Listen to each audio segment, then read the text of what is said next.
When Missouri's abortion ban went into effect in 2022, there was only one clinic in the entire state that was performing abortions. And neighboring states where abortion was legal were already dealing with high demand. KMUH Nathan Lee went to Kansas City, Kansas to visit a Planned Parenthood clinic. I'm at the center of Kansas City. In fact, to the left of me is Kansas City, Missouri, and to the right is Kansas City, Kansas.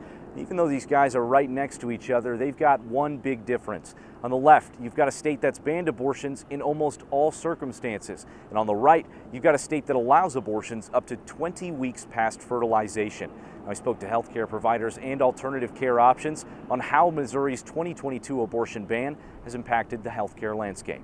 This is a public health emergency, in my opinion. A city divided in more ways than one. I think it's very risky. Split down state lines, abortion has taken center stage in Kansas City. I feel terrible for the patients that don't have access to their basic human rights during that time. Dr. Iman El-Saidin has dedicated their life to providing abortions to those who need them, traveling between Kansas City and Oklahoma to treat patients from across the country. I'm overjoyed that we were able to get care to so many people that it had been taken away from, but it was exhausting for the staff, myself, and the patients as well. Kansas has become a hub of the abortion procedure. Planned Parenthood alone has 2 clinics focused on the operation just across the Missouri state line.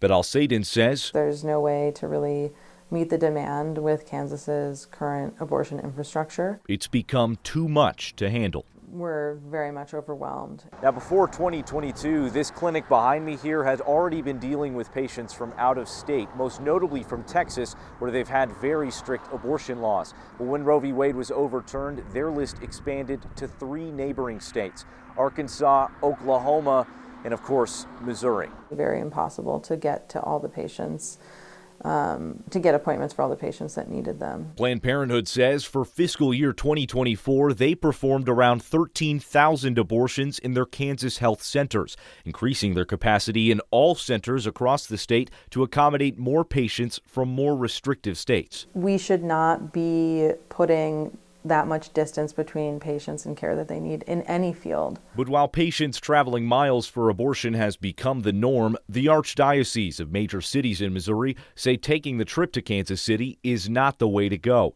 describing Amendment 3 as a, quote, profound moral question with many alarming consequences. Instead, promoting pregnancy help centers all across the state which guide pregnant women through childbirth. We can help them, and that's very rewarding. Earlier in the show, we introduced you to Leslie Kearns. She's a director of one of these centers. She says they exist to educate and provide support during unexpected pregnancies. And everything here is free, and of course it would cost hundreds of dollars if they weren't going somewhere else. Unplanned pregnancy help centers aren't a new idea. In fact, in Jefferson City, their pregnancy help center has been around for about 12 and a half years, offering what they describe as an alternative to abortions. They appreciate the material things they get, but also just the support, knowing they're not alone. But when Missouri's ban went into effect, it stayed pretty constant. Data from the Pregnancy Help Center of Central Missouri shows that there is no significant increase of use occurring after the ban. Now, with Amendment 3 on the ballot, things could change again. Hopefully, most patients in Missouri would be able to access abortion in their actual home state. We just want everybody that has a need to know that there's this opportunity here.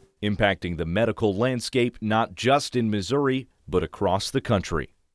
Now, both sides are either campaigning for or against Amendment 3 on Missouri's ballot, but ultimately it'll be up to the voters to decide on November 5th. In Kansas City, Nathan Lee, KOMU 8 News. Well, there are 10 other states who will vote on the future of abortion access next month. So what happens if Missouri voters decide to pass Amendment 3? The amendment would technically take effect 30 days after the vote, but that doesn't mean abortion access will change right away.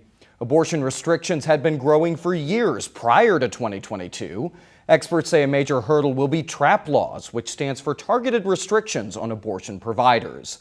Those restrictions include a 72-hour waiting period between seeing a doctor and having an abortion. Another would require doctors to have admitting privileges at a hospital no more than 15 minutes away. And some lawmakers are already looking toward 2026 if Amendment 3 passes in November.